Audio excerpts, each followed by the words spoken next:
All right, hey guys. Good morning, Wasteland, or should I say planet Earth. Mr. G coming to you today with something a little bit different. So, my job that I've done for the last 15 years has been to teach internationally all over the world in places ranging from Kazakhstan, Thailand, Bosnia, Herzegovina, most recently Cote d'Ivoire, all over the place, which means I have friends all over the place, all over the world. I have friends Americans that just recently, barely got out of Ukraine. I have American friends in Moscow trying to get out of Moscow as airports shut down. And I have a Russian friend I made back in my days in Kazakhstan. And today I was doing my work and he's like, can I just call you and tell you what the situation is in Russia right now and what it's like living here in Russia right now with all the sanctions and everything that's going on.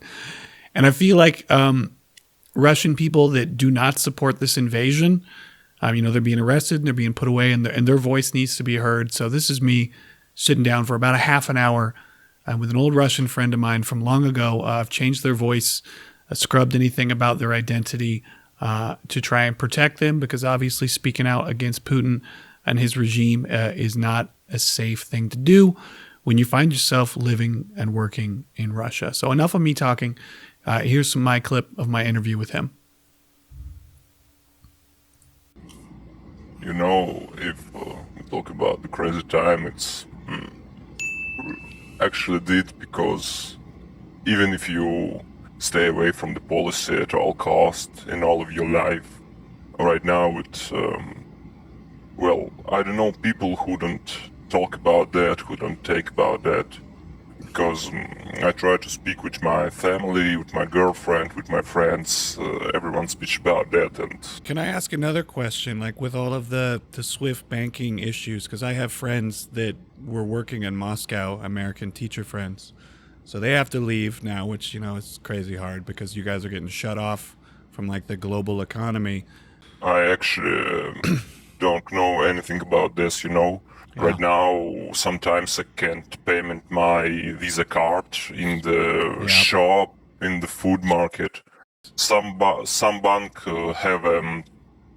has sanctions, another bank don't have, like Tinkoff Bank and others. But it's crazy when you go in the shopping when you just wanna buy some water and you can't payment because. Yeah. Well, it's a Visa card and bank acquiring don't take that. That's the thing, right? It's like just regular people are getting over on both sides of this thing because it just sucks. Yeah. We sit with our friend in the past weekend. And when I try to go home on the taxi, I can't pay taxi from my card. Man, it's. I did not know the Visa had locked you guys all out too. Jesus Christ. Visa and MasterCard, it's a pay system which work with the SWIFT. In some magazines, in some situation, it's work. Yeah, but if you try pay from the Apple Pay, Google Pay, Samsung Pay, you can't do it. Just only physical card. Are prices of everything going up too? If you pay with rubles and cash, is that too right now? Well. Maybe it's ruble cash, but right now situation when I can just putting out my money in the cash. I can't transfer money in the another card. They lock it on the Visa. That's all. Yeah. Wow. Anything else? Everything else is just people going on business as normal. Or is just no, I don't think so. Right now. Well, maybe it's just starting, and right now nothing bigger. And of course, our government, like anti-monopoly services, looks for the, prices don't go up too higher. Yeah. But when you see the rice or some spaghetti for, $1.5 or $2, it's 100 or 200 rubles. It's crazy. Yeah, it's going to get worse really quickly too. I'm worried about you guys. In all of that, it's, had the price like 15, 18 rubles. Yeah. Well, actually, in the last times, I really think about immigration in the country, like Georgia, maybe, I don't know. Yeah, I wanted to work in Georgia one time. Yeah, I ended up going to Kazakhstan instead for my job. But it looks like a beautiful place, Georgia. Yeah. I mean, Yeah. Well, we have another problem. It's problem went away from me in I think, last week. If you don't know, in the Russia we have not only contract army, we have a regular army. When our boys got 18 or 20 years, they must go to service. I'm seeing a lot of like videos, online of just like 18-year-old Russian conscript kids who have like no idea what they're doing over there right now. Yeah, I see it too, and I'm. So do they get drafted? Do they have a choice? What's the situation versus the two kinds of soldiers you guys have? Because I know you guys have soldiers that know what they're doing, but there's a lot of video of just super young kids. I don't know. I try to speak with my friends in the service who stay in the contract after services, and they don't know what's happening. I calling my friend in the morning, say, hello, Vita, how are you? And they say, today's night we got 2 battalions mounting up on the ships and go away. I sit and think, what the hell is going on here? Because, if something goes wrong, like the military mode or armed crisis in our law meant, if you serve, you must go in the first way of that. Yeah, off you go. They send you off. That's never fun when, people just get sent off to go to combat somewhere and you don't have any idea what's going on. That's not a good scenario for anybody. So it sounds like you guys are just kind of in wait and see mode, and just, God, I hope you just can buy food and stock up on water and food now, man, before the prices get bad, would be my advice to you. That's a really good advice. Get a freezer. I don't know. If you guys have generators, buy a generator. I don't know, man. Is it still cold? I bet it's still cold, yeah? Not sure. Right now it's something about 1, maybe 7 grados below the zero. That is Celsius. The most Russian response I've ever heard. You guys never feel the cold. Yeah, because when you live in Russia and winter is coming, you go out from your home in January, see the thermometer.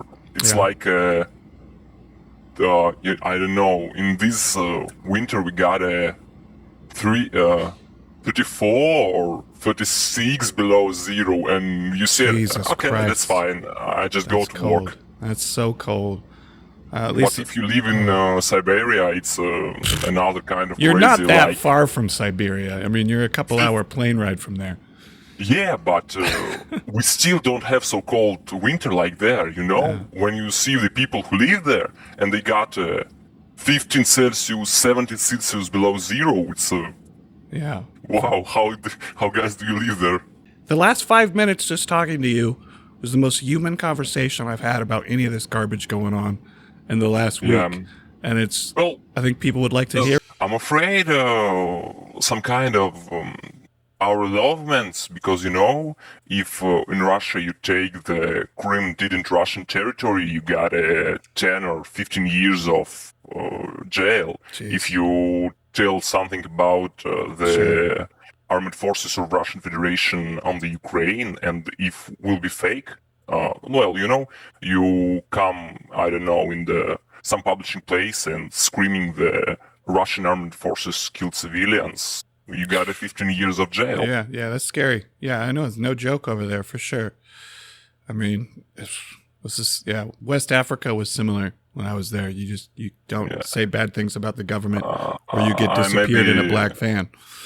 Maybe can you send a couple of video when our, civilians go from the meeting? Yeah, some of kind of this meeting don't agree with the government, but another got agree with the government, and these people has been I don't know how to say, they're not arrested, but before they're arrested, I don't remind how this sound on English.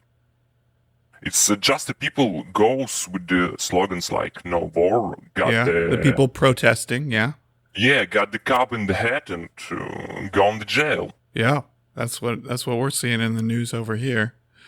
So, yeah, it's not a fun scenario for anybody. No, of course it's not. And like I say, right now we got a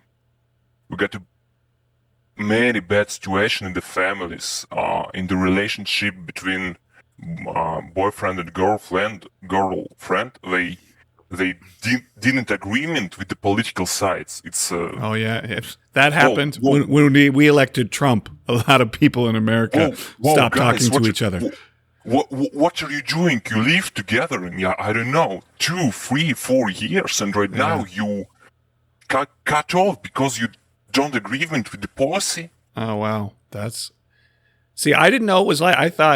I thought most people in Russia are just kind of whatever Putin is doing, they're supporting that because you have to. We got many different people in Russian who agree, who doesn't agree with that.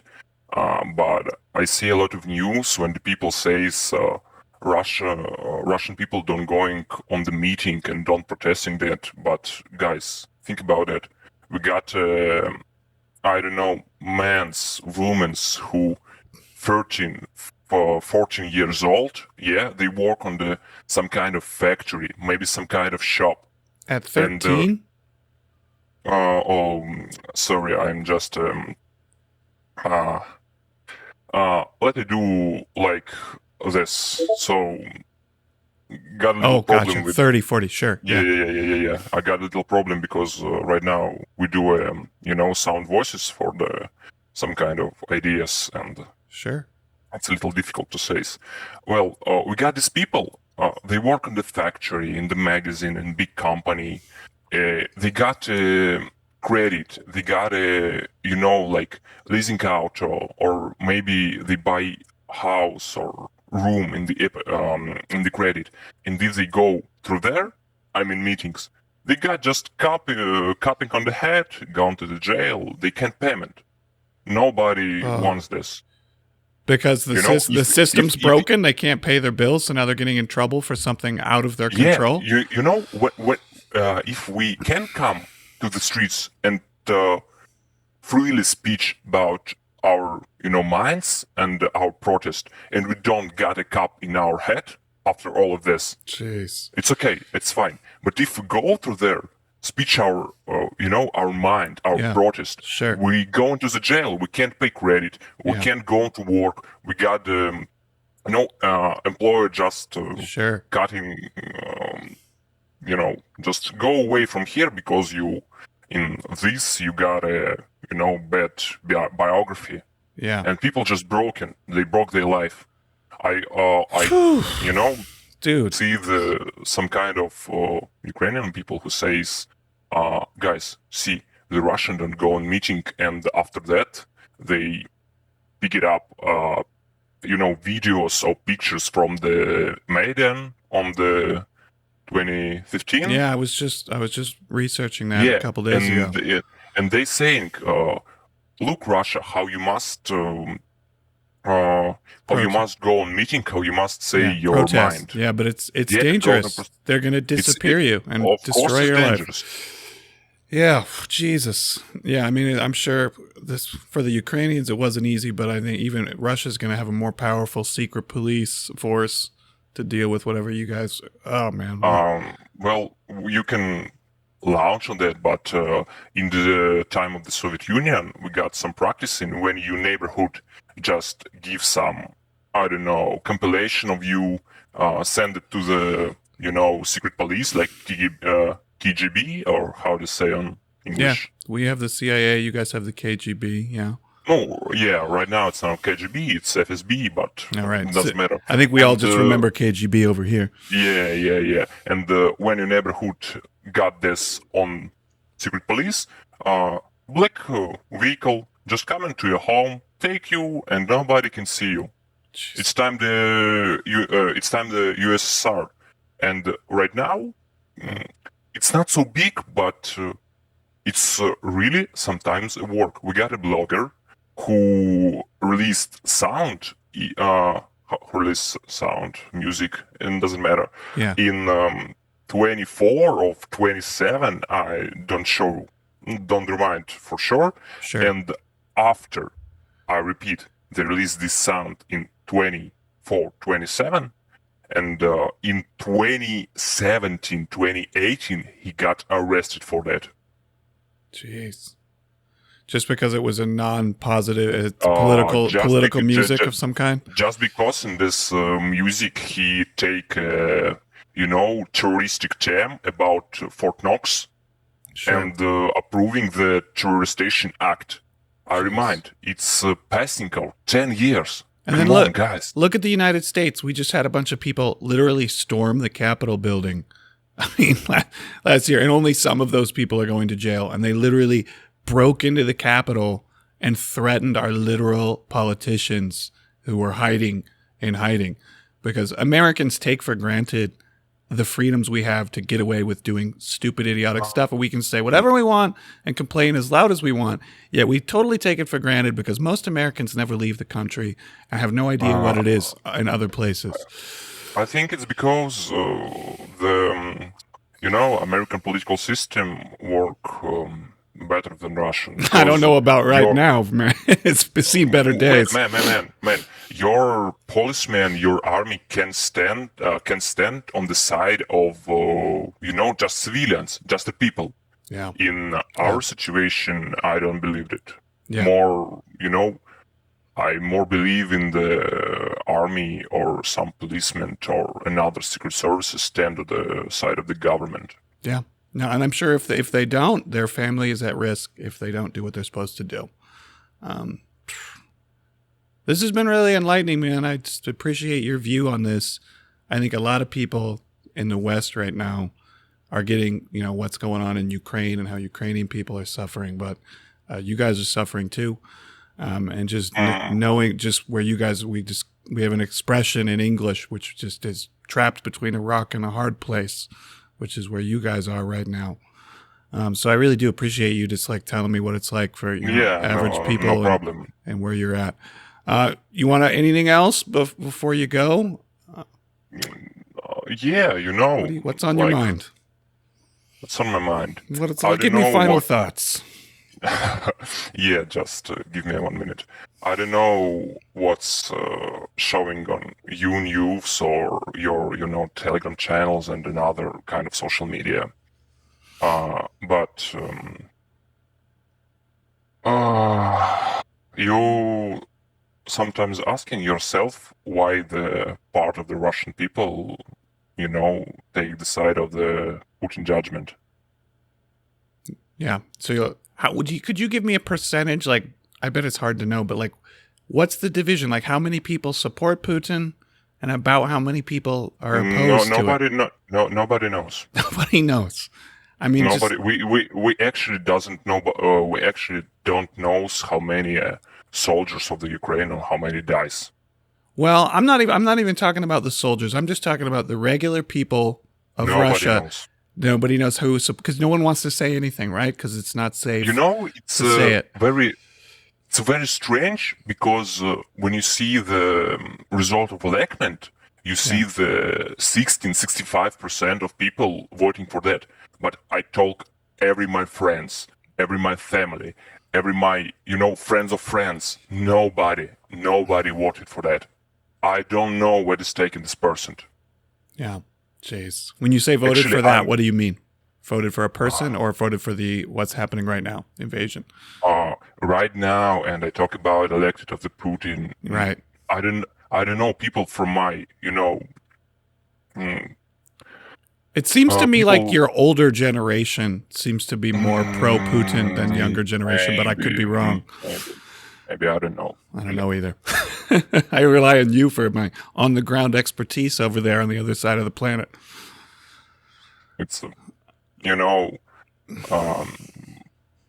start of this year, 2022, put my money, and try to go in another country, maybe like US of count of Europe for, emigrate. I think if you can code and make things, you can get hired all kinds of places. You just got to get that passport and get yourself somewhere else.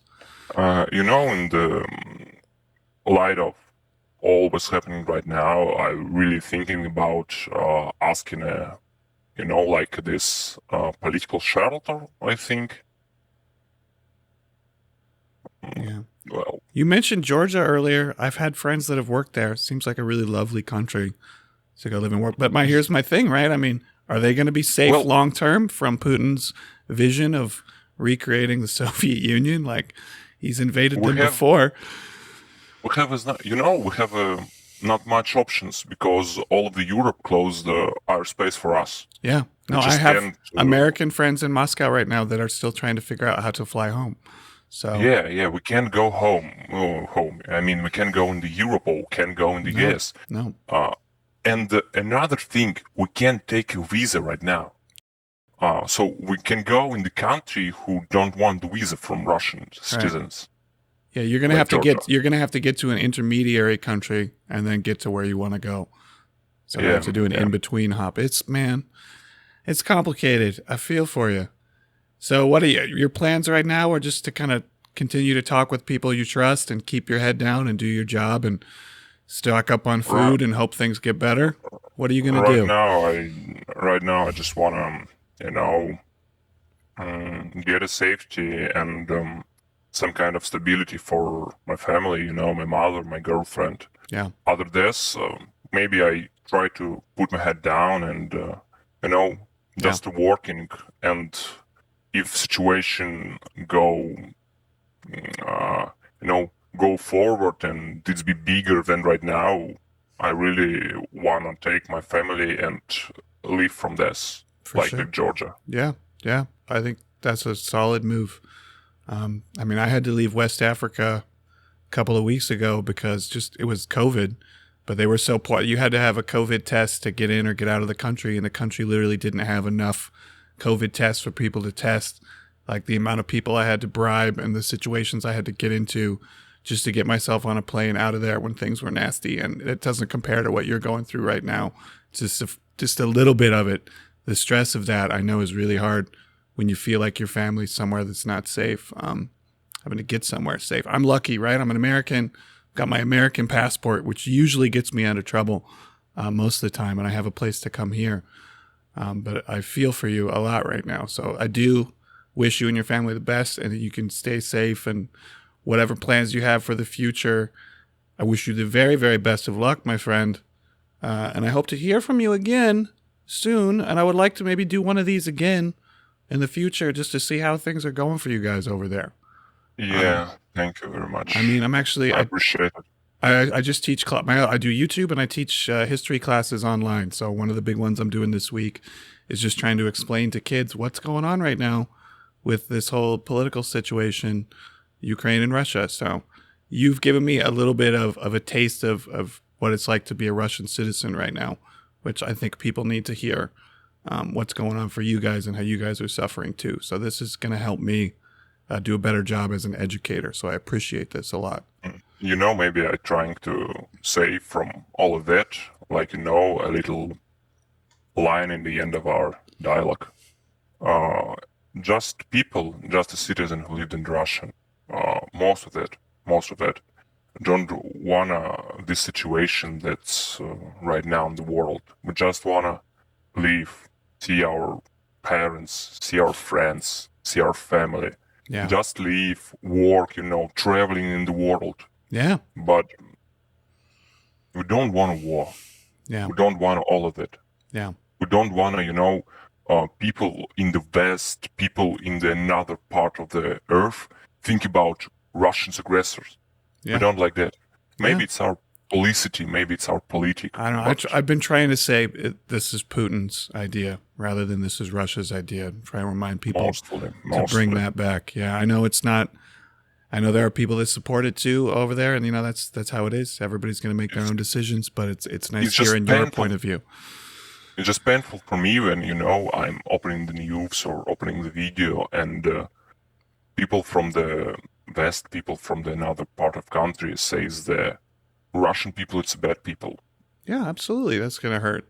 I mean, I'm an American, right? We've made so many wars and so many invasions and lied and completely fabricated reasons to go to war. I mean, take the second war in Iraq and we're like, there's weapons of mass destructions. We have to go invade. I mean, like, the United States is not blameless and we have made our huge share of mistakes in the past.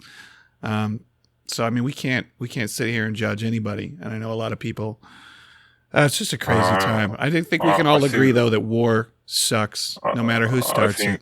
I think a lot of country, a lot of people in the history doing mistake. But I always say, if you politic, if you leader of your country, for your mistake, don't must pay your